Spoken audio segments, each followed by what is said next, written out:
Bonjour à toutes et à tous, nous voilà un mercredi. Comme vous le savez, ce jour-là est toujours dédié à l'enfance. Je commence aujourd'hui une nouvelle série qui va durer 3 ou 4 semaines, on verra, qui a pour titre « Chacun d'entre nous est un être émotionnel depuis notre premier jour ». Et là, certains vont dire « Quoi ? Ce bébé-là qui fait que de dormir à 23 heures sur 24 et puis qui juste le reste du temps crie, c'est un être émotionnel ?» Et oui. Sauf que il y a besoin de toute une maturation pour qu'il devienne aussi émotionnel, communicatif que nous. Et c'est ça que je vais vous raconter aujourd'hui. Chacun d'entre nous traverse les différents stades phylogénétiques qui a traversé en fait la vie depuis le début des quelques êtres unicellulaires qui se développaient dans l'eau jusqu'à devenir des êtres aussi sophistiqués que nous. Il y a eu des millions d'années où en fait tout ce système s'est transformé et de ces petits êtres unicellulaires sont donc finalement nés des poissons qui finalement se sont sophistiqués un peu plus pour devenir des amphibiens, c'est-à-dire des reptiles ou des salamandres, enfin des animaux qui peuvent être dans l'eau et qui peuvent être sur la terre et qui sont sortis de l'eau et que finalement la nature a choisi de sophistiquer un peu plus ces êtres-là qui sont véritablement rudimentaires au point de vue de leur système évolutif, c'est-à-dire qu'ils ont surtout un cerveau reptilien. D'où les reptiles, d'où le terme que nous utilisons pour tout ce qui est végétatif chez nous aussi. Nous avons donc un cerveau reptilien. Et aujourd'hui, j'aimerais vous raconter que le petit bébé humain traverse un stade de lézard. Il est un lézard entre le moment où il sort du ventre de sa maman et où il se transforme en joli bébé sympa qui rit aux éclats vers 3-4 mois, eh bien, il traverse une phase de lézard. C'est-à-dire, il a son système neurovégétatif et son système de survie, donc le système reptilien, qui est totalement mature, qui fait qu'il peut vivre, c'est-à-dire le cerveau reptilien qui assure le fait qu'il peut boire, s'alimenter, on va dire, de manière liquide, respirer, éliminer et crier si c'est nécessaire. Ça, c'est le cerveau reptilien. Mais la nature s'est vite rendue compte que ce système-là n'était pas très satisfaisant parce que les reptiles n'ont pas d'émotion et que donc les reptiles, ils pondent des œufs et ils les délaissent et ils partent. Donc il y a énormément de déchets avec tous ces œufs dont personne ne prend soin. Et donc au fur et à mesure de l'évolution, les nouveaux êtres sont devenus des mammifères, c'est-à-dire qu'en fait ils ont commencé à porter les œufs dans leur ventre, ce qui est complètement différent de les abandonner dans un coin.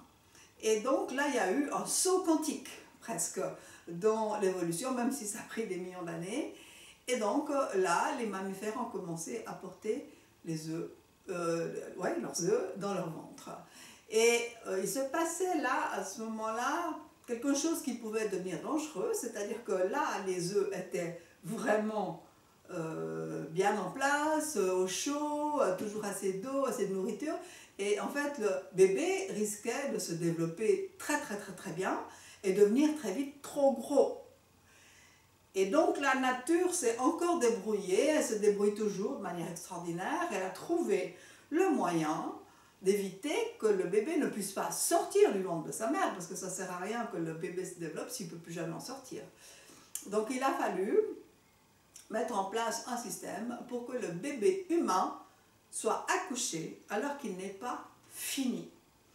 Et j'aimerais prendre là les termes du pédiatre Philippe Grandsen, qui a écrit un livre extraordinaire sur ce qu'il appelle le fœtus dedans et le fœtus dehors. Et il nous explique que, en fait, quand le bébé sort du ventre de sa mère, il est encore un fœtus pour 3 mois. Et c'est bien ce que nous observons, juste que nous n'arrivons pas à mettre des termes dessus. Donc, quand notre bébé a entre 0 et 3 mois, il est un lézard et on peut mettre le terme de « il reste un fœtus ». Il n'est absolument pas capable de fonctionner autrement que seulement en étant végétatif. Mais je vous dis, cette série s'appelle « Nous sommes tous des êtres émotionnels dès notre premier jour » et donc ça nous trompe. On a l'impression qu'il ne se passe pas grand-chose puisque en fait ce bébé il dort, il crie, on peut aller le prendre souvent, il est même inconsolable et donc on a l'impression qu'on ne communique pas. Et pourtant, il se passe plein de choses dans son cerveau. Donc il a une ébauche d'un deuxième cerveau qui s'appelle le système limbique qui vient coiffer son cerveau reptilien. Et dans le cerveau limbique pourront se créer des émotions. Donc ce cerveau limbique, il a besoin de se développer et c'est ce qui se passe. Il se développe et en fait, même si on ne se rend pas compte, il enregistre énormément de choses. Et certainement, il a des débuts d'émotions, mais il ne sait pas comment faire pour les exprimer. Donc il lui faut ce temps d'adaptation.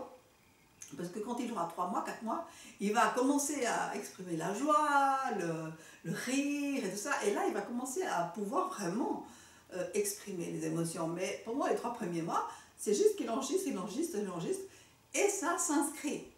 Ça s'inscrit dans ce qu'on appelle la mémoire du corps. Donc ça, on n'a pas le temps d'en parler aujourd'hui, mais tout est intégré.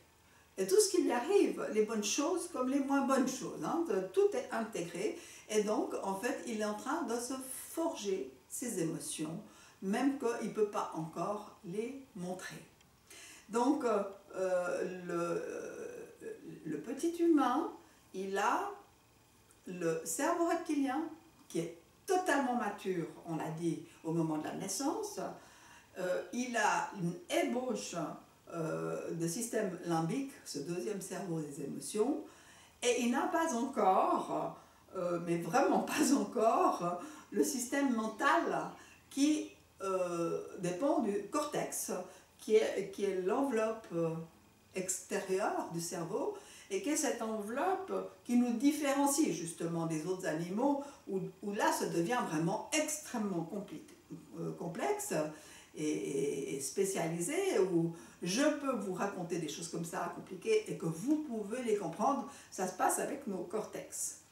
Et c'est vrai qu'avec les tout petits bébés, le cortex il est juste là, il y a juste une petite couche qui dit que ça va donner ça, mais ça fonctionne très peu. Le cortex, c'est la partie de notre cerveau qui analyse, qui réfléchit, qui compare, qui anticipe. Enfin, vous voyez bien que en fait, le fœtus dehors n'a pas ces capacités mentales et c'est ça qui nous trompe. Il y a vraiment un décalage entre le système mental qui est quasiment équivalent zéro et le système émotionnel qui est justement en train de se développer. Donc, ne croyons pas qu'en fait on peut faire n'importe quoi avec ces bébés, les mettre dans un coin, etc., les bouger. Non. On est déjà en train de forger leur système émotionnel. Mais nous en sommes complètement responsables. Le bébé, il est juste à notre merci. Il ne peut rien faire que d'enregistrer. Donc à nous de voir que nous lui fassions enregistrer des choses bien, des bonnes sensations, de la sécurité, du bien-être, même s'il pleure beaucoup. On en a déjà parlé, on en parlera plus tard de qu'est-ce qu'on peut faire avec ses pleurs, mais on a dit il pleure sa naissance. Donc vous pouvez voir les vidéos précédentes où je vous explique tout ça. Donc aujourd'hui, je vais m'arrêter là, mais on va dire, en fait, même que le bébé qui vient de sortir du ventre de sa mère va être un lézard pendant 3 mois, il est néanmoins un système émotionnel depuis son premier jour. Voilà.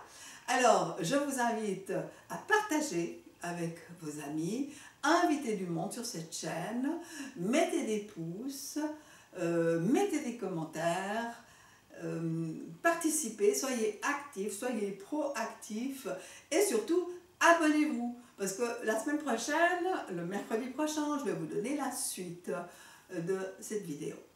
À tout bientôt. Au revoir.